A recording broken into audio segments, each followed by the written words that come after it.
gosto tanto, que é literatura. Muitas pessoas já tinham falado, eu vi que a Natuza entrou aí, a Natuza é minha amiga, minha amicíssima, e ela já tinha falado uma vez, ela falou pra mim assim, Jennifer, faz um perfil no YouTube, no Instagram, pra você falar de literatura e tal. Eu falava assim, Natuza, eu morro de vergonha.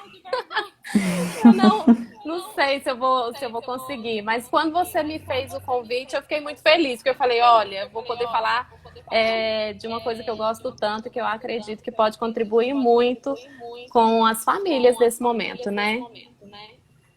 Que bom, Jennifer. Isso é ótimo.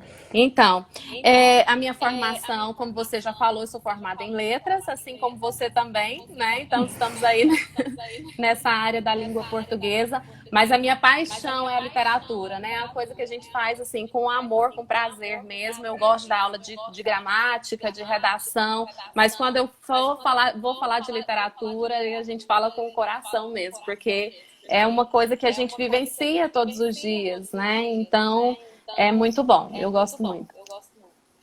Que bacana, então, né? Pessoal, então, essa é a Jennifer, professora, né? Se vocês quiserem deixar o recadinho aí, algum comentário, tá bom? Sobre a nossa live de hoje, ou se vocês também quiserem fazer alguma pergunta, vocês podem fazer a pergunta, tá bom? Que eu vou perguntando aqui para a Jennifer para que ela não fuja do assunto, porque senão fica mais complicado para ela. Então, qualquer coisa eu leio, vocês podem postar as perguntas aqui, eu leio e transmito, tá bom? Os comentários também. E desde já eu quero agradecer a todos vocês que estão aí com a gente, nos acompanhando, né? E também aprendendo, porque eu tenho recebido muitos feedbacks dessas lives e as pessoas falando tanto que a cada pessoa que passa por aqui tem contribuído. Então, hoje vai ser assim também uma noite espetacular. Então, Jennifer, fica à vontade, tá bom? A Jennifer recebeu aí algumas perguntas, porque eu abri a caixa de É. perguntas, né? E aí surgiu algumas e a gente vai responder elas aqui, tá bom? Se você tiver feito alguma pergunta, vamos responder agora então. O som da Jennifer e o meu som, pessoal, tá bom? Tá dando eco aí para vocês? Para mim aqui sempre tá bom, né? Mas aí eu não sei para vocês que estão aí ouvindo.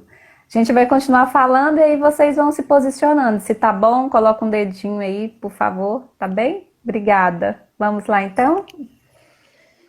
Bom, então eu vou começar pelas perguntas aqui que você me fez, porque eu acho que elas introduzem bem o assunto e aí vai dando abertura para a gente aprofundar um pouquinho.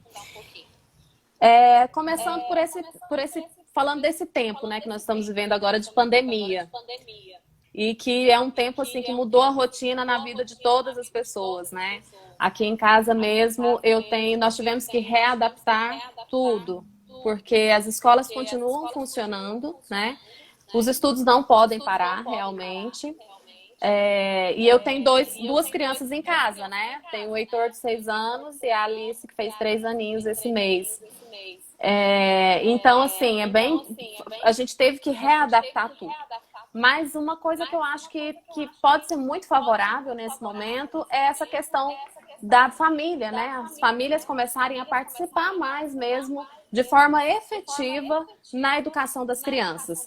A gente tem tanta dificuldade, às vezes, em. Ai, o Léo, olha só. Ai, eu saí do foco aqui.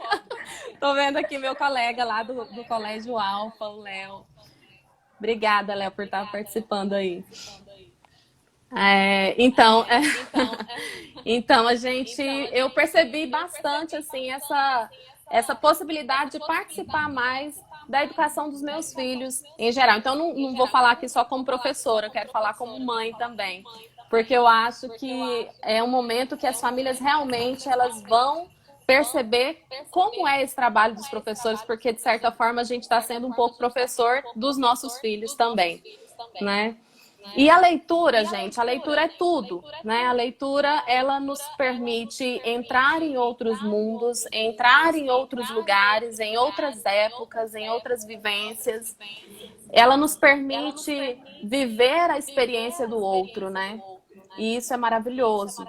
E permitir isso para os nossos filhos é algo assim que eu considero um crime. uma família não viver isso com seus filhos, né? Mas não é fácil, eu sei que realmente não é fácil, porque leitura é hábito, né? E o hábito é uma coisa que não é fácil de ser construído, né? Ele é realmente uma decisão. A gente tem que decidir querer construir esse hábito. E não é só flores, né? Então, às vezes a gente fala assim, eu amo ler. Nem sempre é verdade, porque a leitura nem sempre é algo assim tão prazeroso, né? Inicialmente a gente às vezes se vê desafiado por muitas leituras.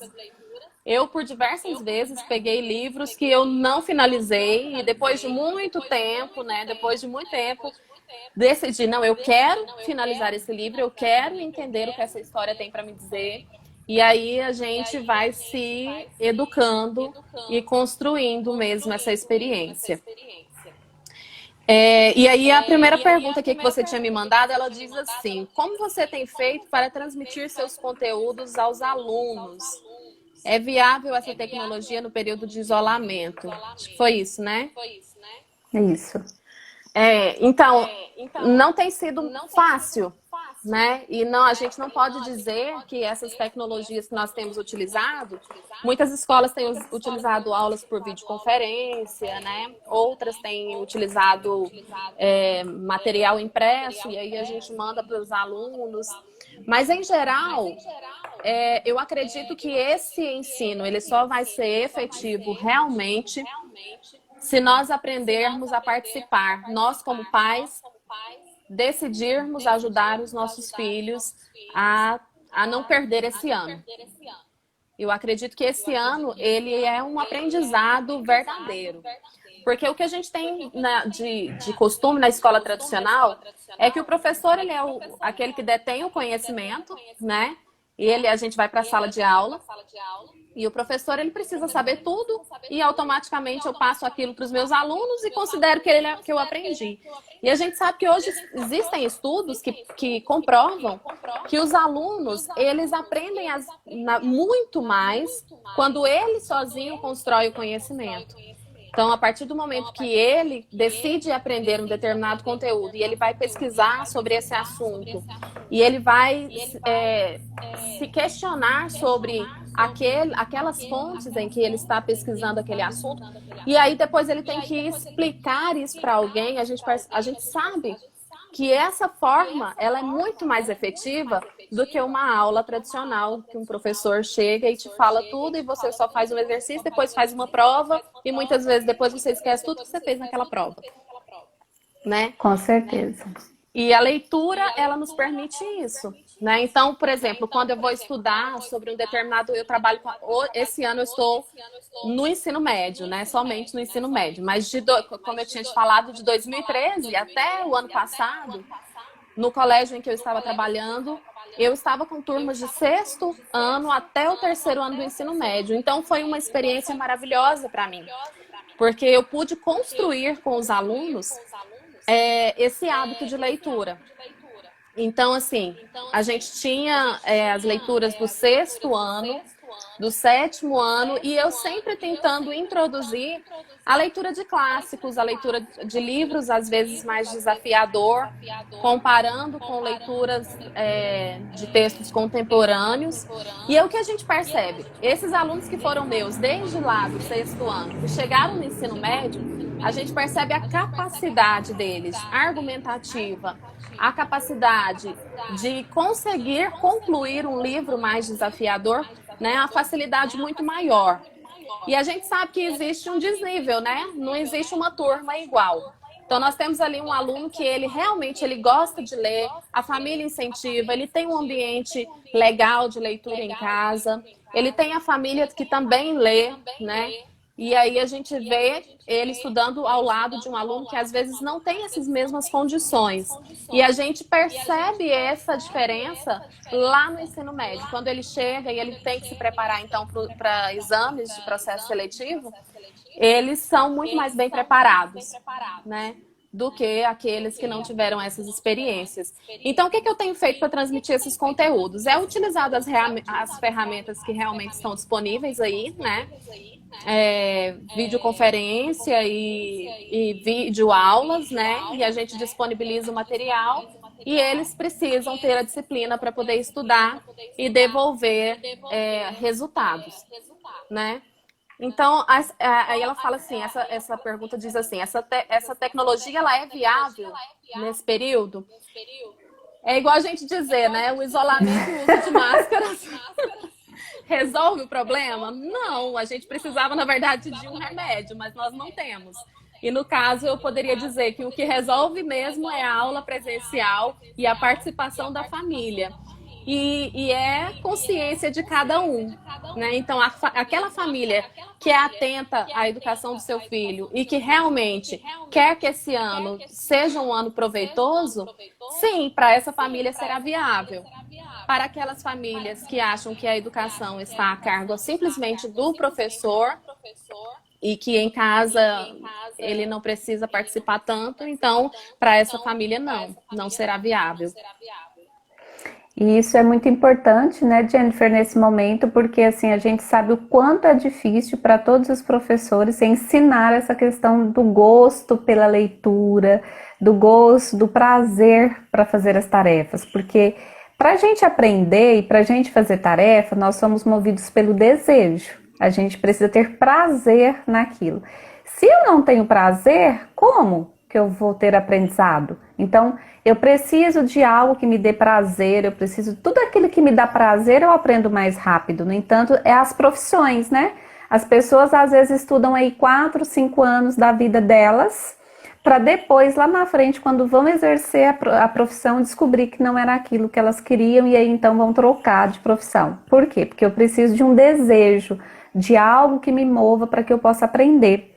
E aí, se os pais em casa, nesse momento agora, não conseguem fazer isso com os filhos, criar esse ambiente que dá prazer para poder ensinar, então sim, nós vamos ter grandes desafios aí pela frente. Esse ano realmente é um ano que vai nos ensinar muitas coisas. E eu acho que, assim, a leitura, a gente pensar nessa questão do prazer realmente é importante. Porque como que a leitura vai ser prazerosa? Eu não consigo desenvolver um hábito de leitura de um dia para a noite, né? Isso é uma construção, como eu disse. Então, eu vejo, assim, aqui na minha casa, eu tento muito fazer com que isso seja prazeroso para os meus filhos. A leitura ela não pode ser uma coisa impositiva, né?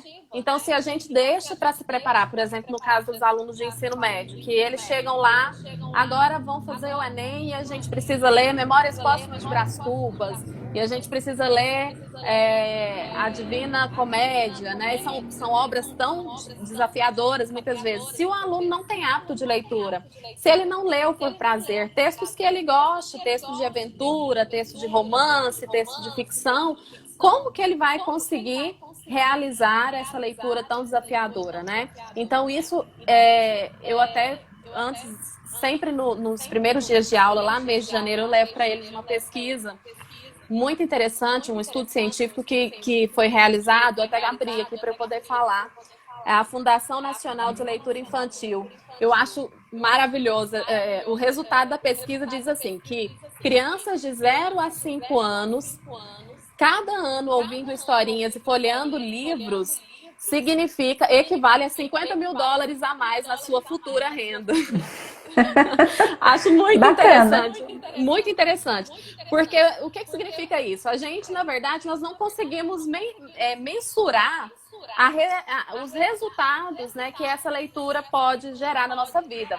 Tudo isso é a longo prazo, né? Então, o que a gente consegue ver? Hoje, às vezes, eu conversando com a Alessandra aqui em casa, a gente estava falando, né? Nossa, hoje eu vejo pessoas da época que eu estudava, lá no fundamental, que estudavam comigo, pessoas da minha idade, né? Pessoas assim, que eram alunos assíduos, né? E hoje a gente vê advogados, médicos, né? E a gente vê aqueles que viviam na secretaria, que nunca queria fazer nada e hoje não tem profissões assim é, mais fáceis, né? Mais fáceis no sentido de ter uma vida mais tranquila, né? Com salários melhores. E realmente é isso. A educação, ela traz resultados a longo prazo. E enquanto a gente ainda não tiver famílias, porque a gente joga muita culpa no governo, né? A gente gosta de falar assim, Tudo. o nosso país não tem jeito, a educação no nosso país é horrível, o governo não investe na educação. Mas a gente não pode mudar o governo, né? A gente não pode mudar isso tudo em grande escala. O que a gente pode mudar? É a educação do meu filho, da minha filha aqui na minha casa. Eu quero que eles sejam preparados de forma diferente. Eu quero que o meu filho tenha hábito de leitura. Eu quero que ele goste de literatura. Que ele se interesse por diversos assuntos e saiba falar sobre diversos assuntos, né? E como que eu faço isso? Lendo, né? Então, à noite, ontem ainda tirei uma foto, achei tão bonitinho que eu tô relendo o livro aqui, acho que por causa da quarentena, o Ensaio sobre a Cegueira. O Ensaio sobre a Cegueira, ele é do José Saramago, ele fala, né, de um período em que o que aconteceu? Uma epidemia em grande escala, um caos que desestruturou todas as pessoas, né? E acabou que eu falei, gente, esse livro tem a ver com o que estamos passando. Eu quero falar desse livro para os meus alunos. Então, sempre quando eu vou preparar uma leitura para os meninos, mesmo que eu já tenha lido, eu releio para poder relembrar os detalhes e fazer uma análise contextualizada mais com a atualidade. E aí, eu lendo aqui, o Heitor chegou e falou assim, mamãe, eu também quero ler. Eu falei assim, Heitor, tem lá no seu quarto tem livros, né, para a idade dele. E aí, eu tenho aqui no meu quarto os contos de fadas, né, dos irmãos Grimm, e tenho os do Andersen. E aí eu acho tão interessante, porque a gente tem, né, a edição grandona, assim, de 156 contos do Andersen e vários outros contos aqui do Grimm também.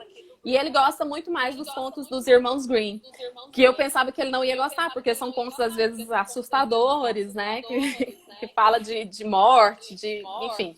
E são exatamente os que ele gosta.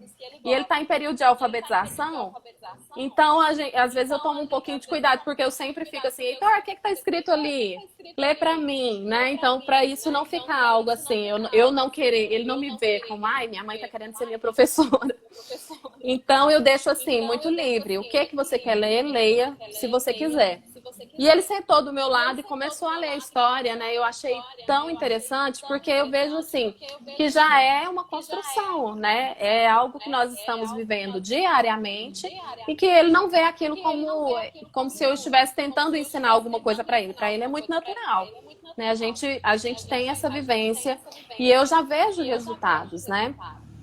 Outra coisa muito interessante que é resultados da literatura, né? A literatura, quando você tem essa vivência com textos mais formais, a gente tem uma riqueza vocabular muito maior, né? Então, conjugar os verbos no tempo certinho, né? Então, quando ele vai dizer, mamãe, nós vamos sair, eu fico observando, às vezes, essas coisas, né? A conjugação dos verbos, vocabulários, um vocabulário um pouco além da idade, né? Então, muitas vezes a gente percebe isso. E isso é muito bom. Eu fico muito feliz, né, de poder proporcionar isso para o meu filho. E eu tento levar isso para os meus alunos também, né? E eu fico tão feliz quando eu vejo eles me contando assim, nossa, professora, esse livro que você indicou, eu li, e aí eu contei a história para minha mãe, e a minha mãe também gostou da história, ela pegou o livro para ler. Né? Então, a leitura ela é meio contagiante, assim, a gente vai contagiando as pessoas e a gente vai ampliando, né, aqui a nossa volta. Então, como eu estava dizendo, a gente não tem como mudar o planeta, né? Nós não temos como descobrir a cura para o mal do momento. Mas eu posso amenizar esse problema aqui no meu ambiente, com os meus filhos, na minha casa. Com certeza. E uma coisa muito importante, né, Jennifer, é esse hábito. Porque quando a gente inicia esse hábito em casa, inclusive foi terça-feira, eu acho que foi terça mesmo. a outra live, a gente estava dizendo da questão da leitura no ventre, né? Para criar esse processo para os nossos filhos que hoje já estão grandes, né? Eu tenho aqui em casa um de 8 e o outro de 6. Então a gente consegue ver esse paralelo, porque quando a gente fala assim, vamos fazer a tarefa, não tem aquela questão de ficar repugnando. Às vezes menino dá isso mesmo, aquela brincadeirinha e tudo, mas mãe, já estou pronto, vamos fazer a tarefa? Então a gente sente assim esse senso de responsabilidade, né? E isso é muito importante, porque se a gente não adquire, não planta isso nas nossas crianças hoje, como que a gente vai melhorar vocabulário, né? Como que a gente vai melhorar o senso crítico dessas pessoas? E hoje, às vezes, é doloroso. A gente está lá, às vezes, na faculdade, no ensino médio, e você ainda nota que ainda falta muito disso. E como recuperar isso depois que o tempo está perdido, né? Quer dizer, perdido entre aspas, porque sempre é tempo de recomeçar.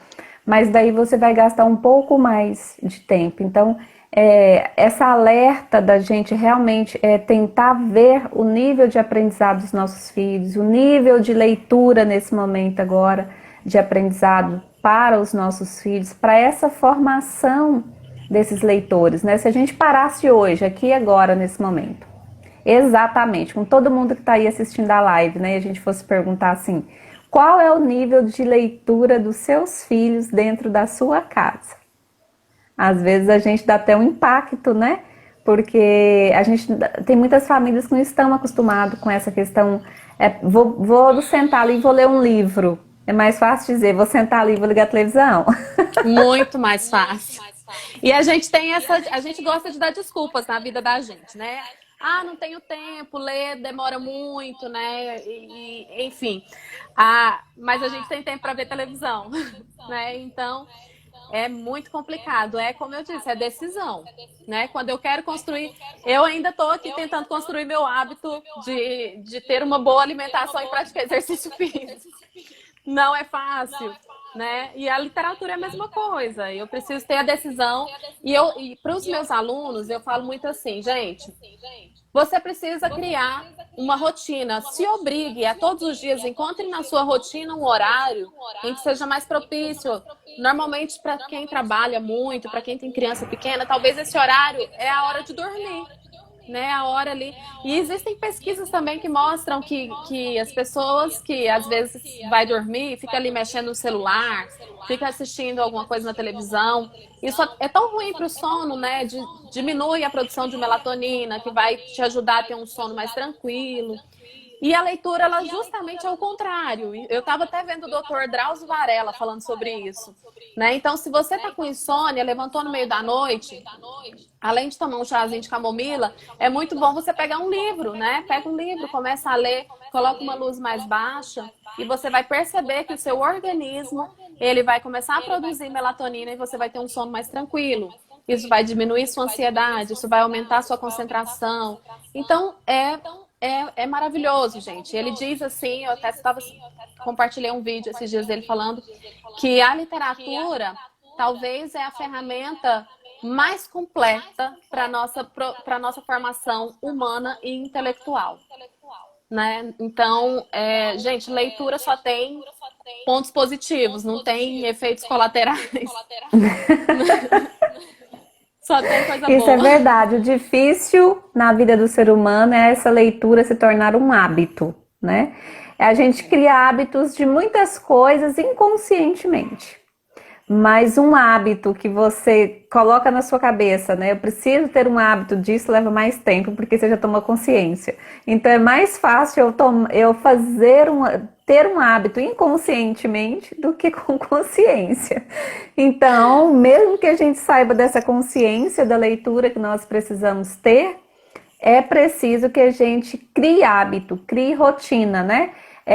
Quando eu fui ler O Milagre da Manhã, para tentar organizar o dia, né? Eu adoro o livro O Milagre da Manhã, porque ele ensina muito a nossa rotina antes das 8 da manhã.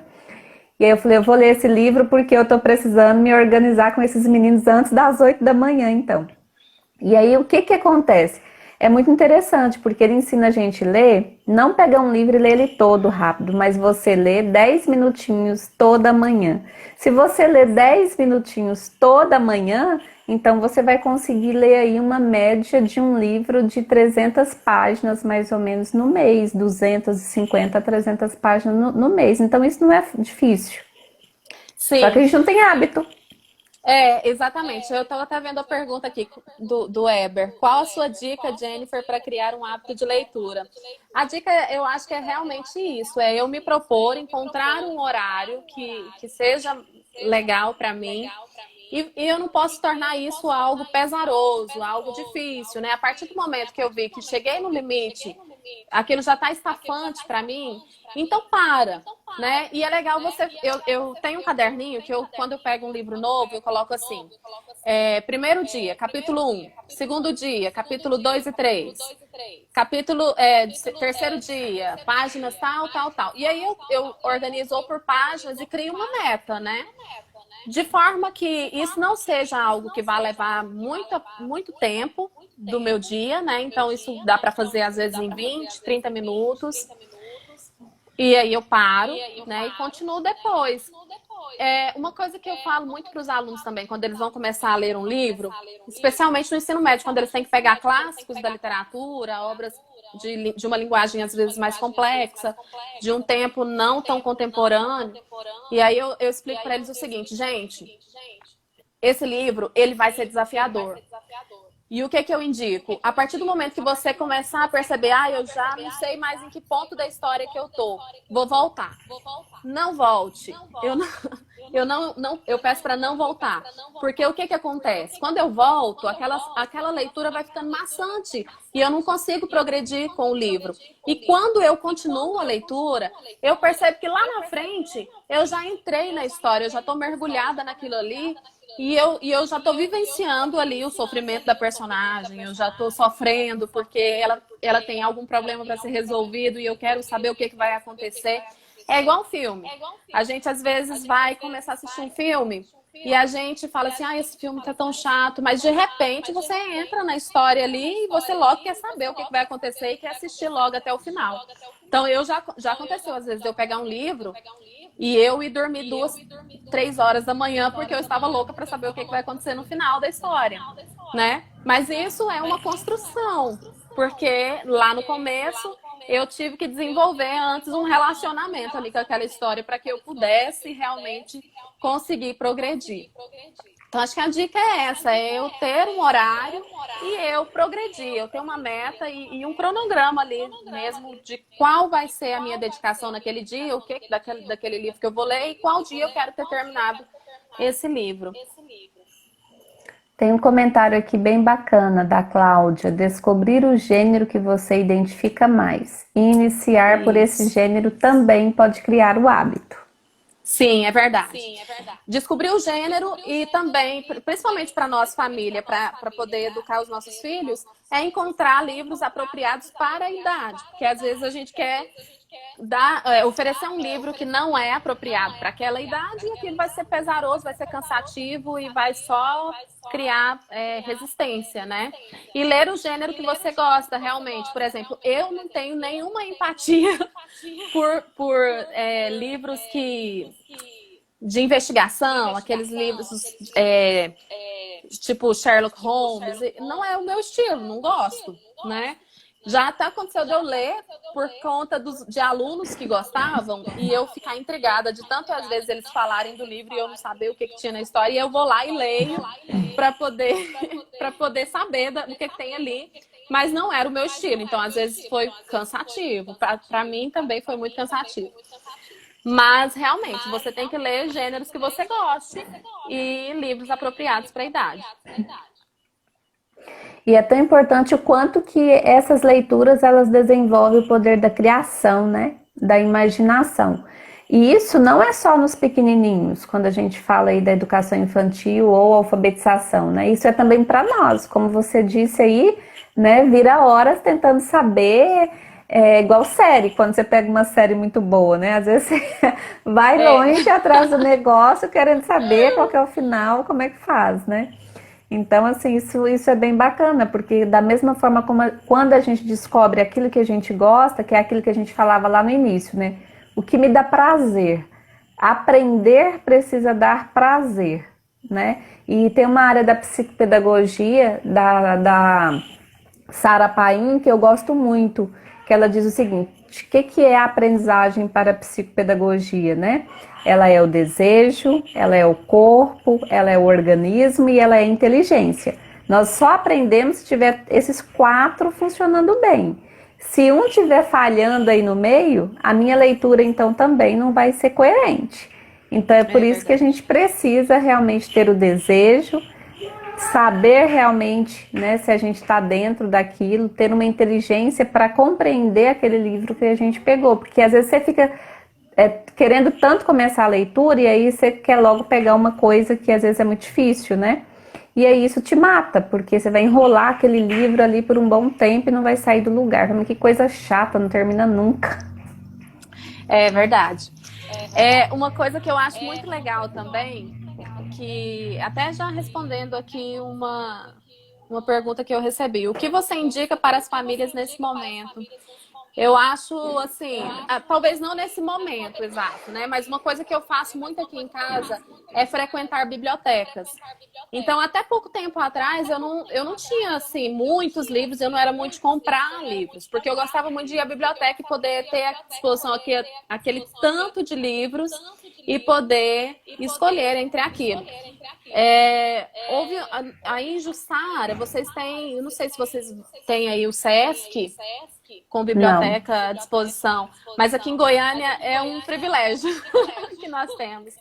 O Heitor fazia musicalização lá no SESC, no centro, né? E eles têm uma biblioteca maravilhosa. Então, eles têm um espaço para criança que eu achava ótimo, né? E aí tinha mesinhas baixinhas, prateleiras baixinhas, separado por idade. E aquilo ali, quando terminava a aula dele, a gente ia para a biblioteca. E eu achava tão bonitinho, porque ele podia escolher 4 livros. E eles têm um projeto lá, que é o Passaporte da Leitura. E eu achei tão legal o projeto, que ano passado, eu implementei lá no colégio, que eu trabalho também. Nós fizemos o Passaporte da Leitura. E foi maravilhoso, porque o Heitor, ele pegava 4 livros toda semana e às vezes ele lia esses livros, eu lia para ele, né? Porque ele está alfabetizando esse ano, então ano passado a vivência dele era eu lendo para ele. E por 3 vezes ele ganhou o passaporte da leitura, então ele ficou maravilhado, porque aí o SESC oferece ingresso de teatro, ganha gibi, né? Então sempre tem uma premiação para quem ganha, para a criança que mais leu na biblioteca. E essa vivência de poder ir à biblioteca é uma experiência maravilhosa que eu acho que as famílias têm que vivenciar, que é muito legal. Eu acho que talvez vocês não tenham aí o SESC, mas a maioria das escolas tem bibliotecas, né? E poder frequentar a biblioteca é realmente um privilégio. E eu vi que a Cleide está aí também. A Cleide é minha colega lá do colégio, é bibliotecária nossa.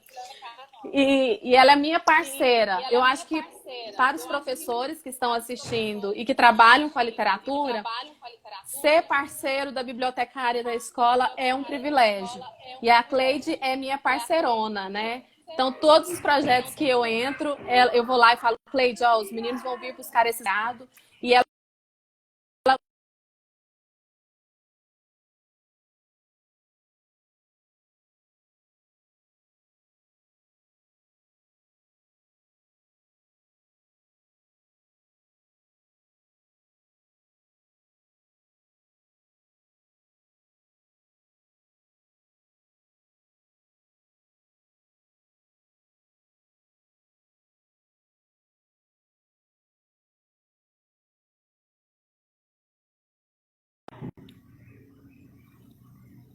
é maravilhoso. Ah, sim, agora voltou para mim. Ah, tinha travado lá também. Para mim também aqui tinha dado Travou uma para todo travadinha. mundo? Ah,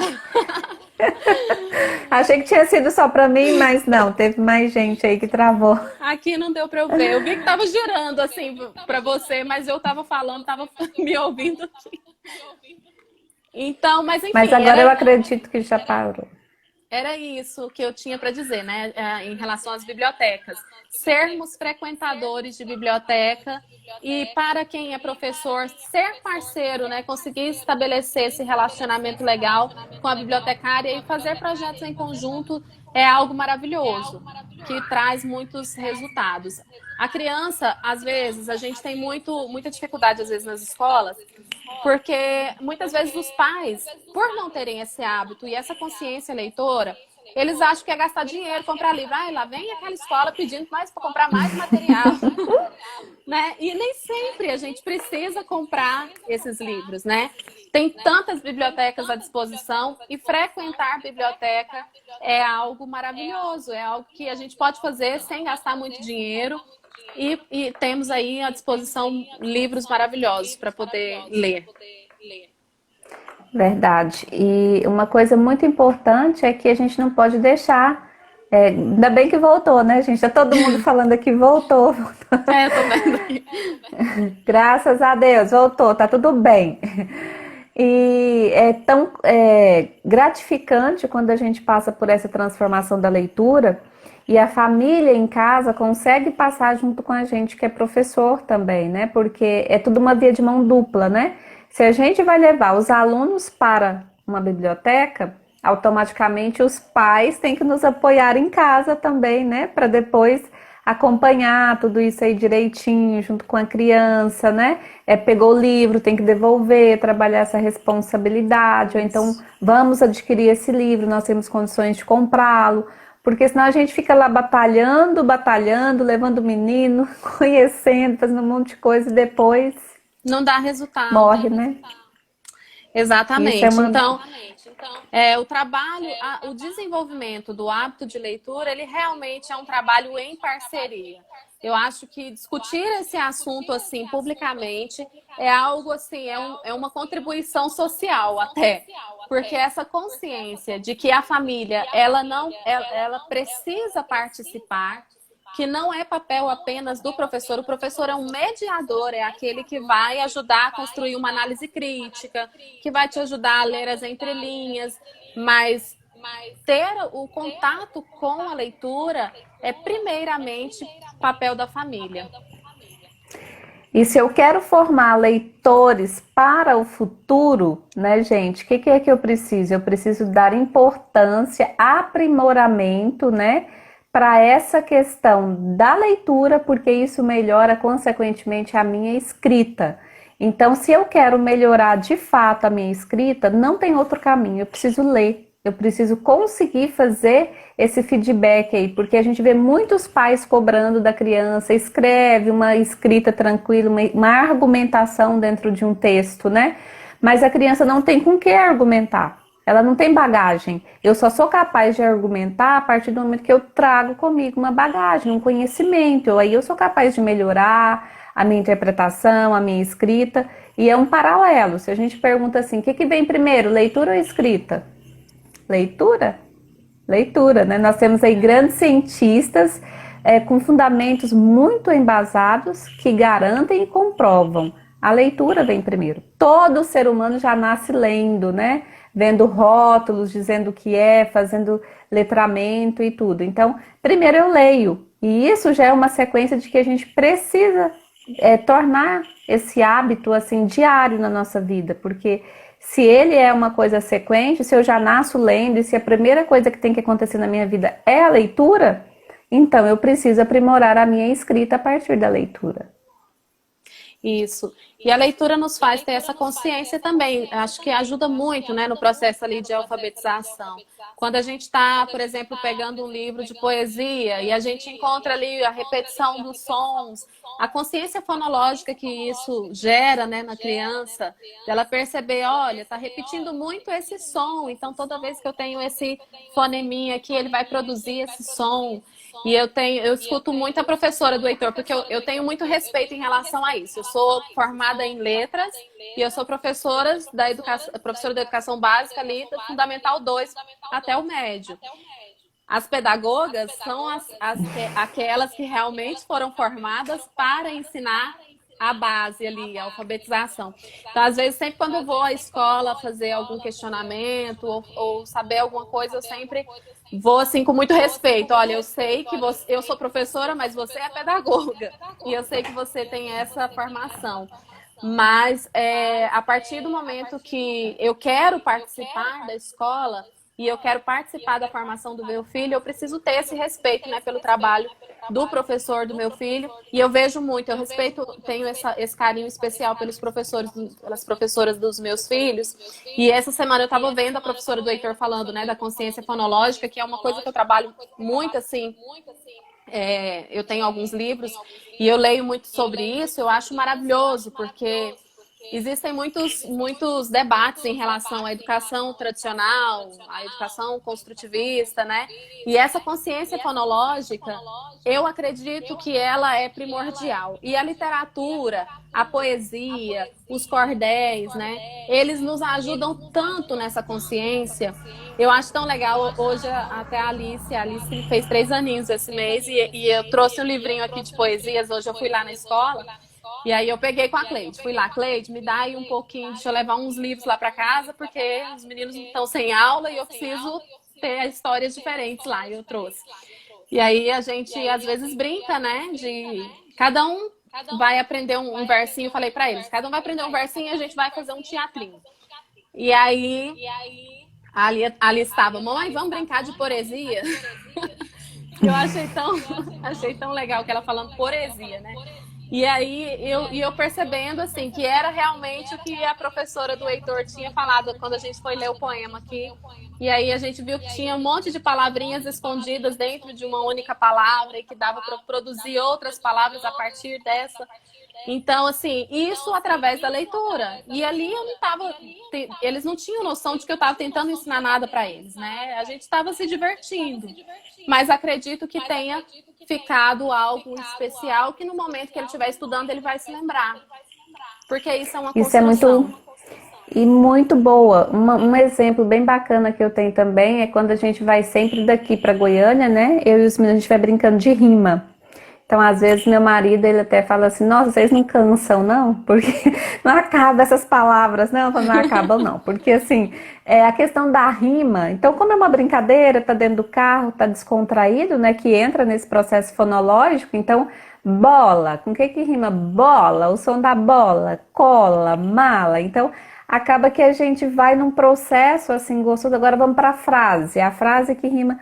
Então, assim, quando a gente faz tudo num processo descontraído, gostoso, a gente aprende mais rápido.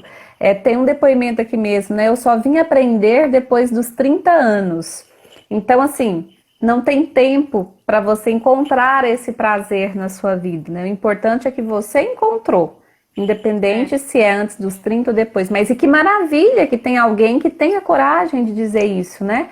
Eu só vim aprender depois dos 30 anos. Por quê? Porque isso serve de lição para muitas pessoas querer aprender também, né? E como o Fernando está dizendo aqui embaixo, a leitura e a escrita é um processo de alfabetização.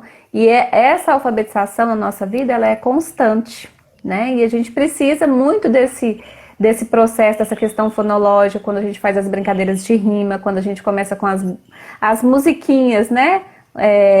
Fui na feira comprar café, então veio a formiguinha e subiu no meu pé. Então essa questão dos sons, dessa impregnação dos sons, se toda a família soubesse, começava por aí. A procurar os livrinhos que tem rimas, a procurar as musiquinhas que tem rimas, a incentivar, né, na hora de mostrar os desenhos, vamos pegar os desenhos, qual desenho rima com qual?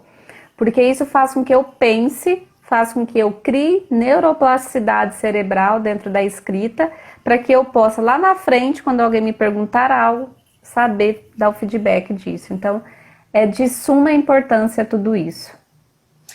Outra coisa que eu achei muito interessante, eu assisti a sua live semana passada com a mãe do Miguel, quando você estava falando de síndrome de Down, achei tão lindo. É outra coisa que a literatura nos ajuda, né? A desenvolver a empatia, a compreender as diferenças, né? E aí eu estava me lembrando de um projeto que eu fiz ano passado na escola também, sobre um livro que tinha uma menininha que ela era surda. e a mãe dessa menininha não sabia que, na verdade a menina era muda e a mãe não sabia que ela era muda porque, na verdade, ela era surda, mas ela poderia ser preparada para poder falar, né? E aí eu me lembro que a gente trabalhou esse livro, nós lemos, analisamos, e aí a irmã de uma dos alunos, ela sabia Libras, né? E ela foi à escola, foi para a aula e foi ensinar o alfabeto em forma de Libras. E aí várias crianças vieram falar assim, olha, professora, agora a gente está aprendendo Libras porque a gente vai pesquisar e nós vamos ensinar uns para os outros. E aí eu achei tão interessante, porque foi assim, uma decisão deles, não foi eu que solicitei, ninguém solicitou, mas foi uma atitude desenvolvida a partir da leitura daquela história e eles gostaram tanto da personagem que eles começaram a perceber que precisa de ter mais gente no mundo que saiba Libras para poder se comunicar com essas pessoas e incluí-las. Quando a gente... Eles ainda falaram, eu lembro que um falou assim, professor, e se algum aluno surdo vir estudar com a gente, como que a gente vai falar com eles? Nós temos que aprender Libras. Então eu achei assim maravilhoso como que a leitura desenvolve isso nas pessoas, né? Esse pensamento de inclusão e de respeitar as diferenças e saber que todo mundo tem potencial, de que todo mundo é capaz.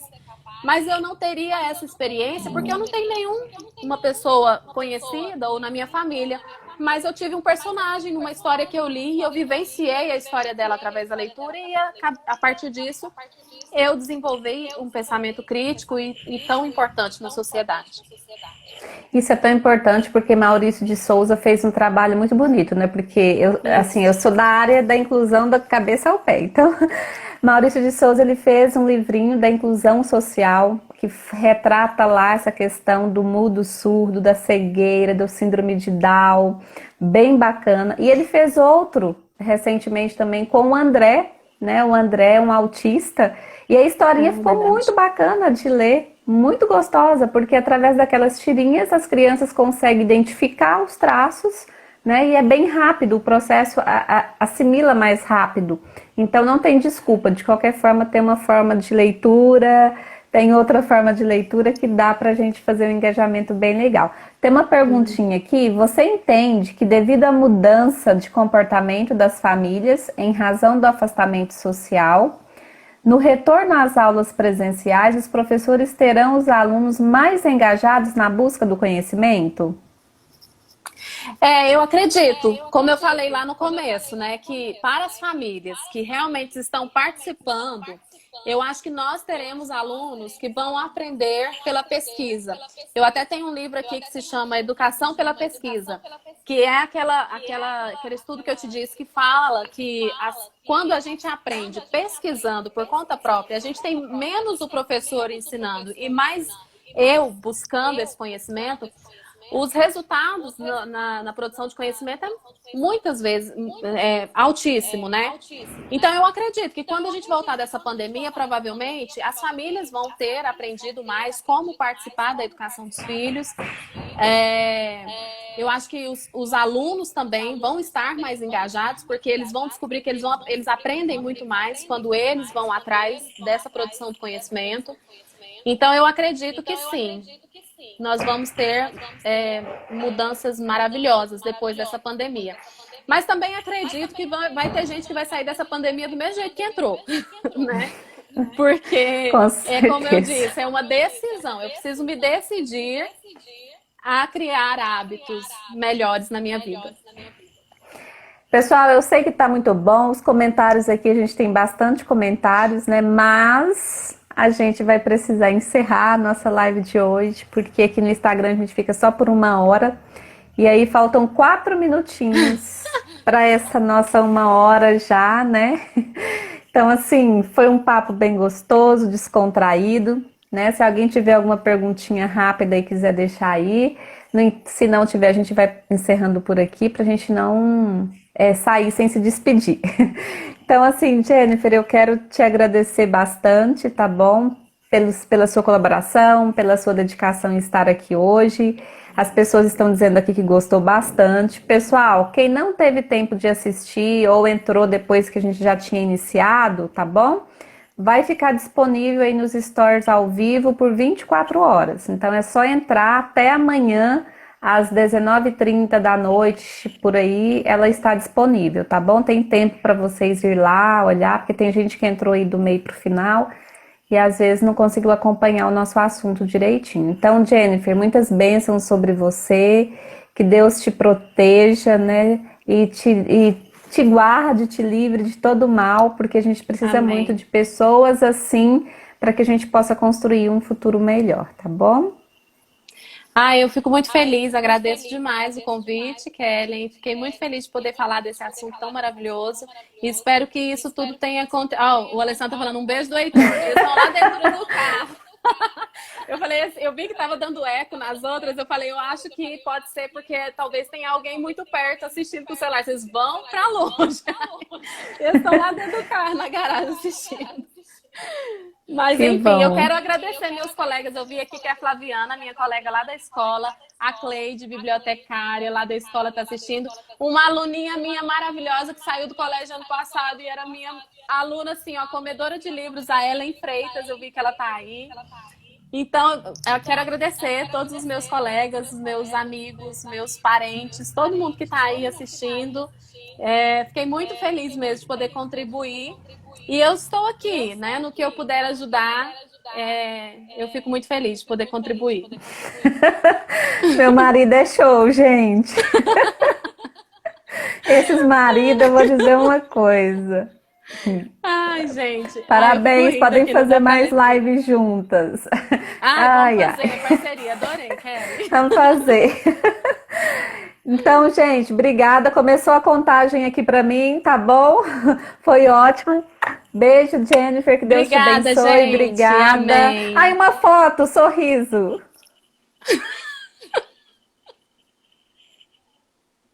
Pronto. Pronto. Tchau, tchau. Gente, Com Deus, obrigada. gente. Tchau. Fica com Obrigada. Deus. Tchau.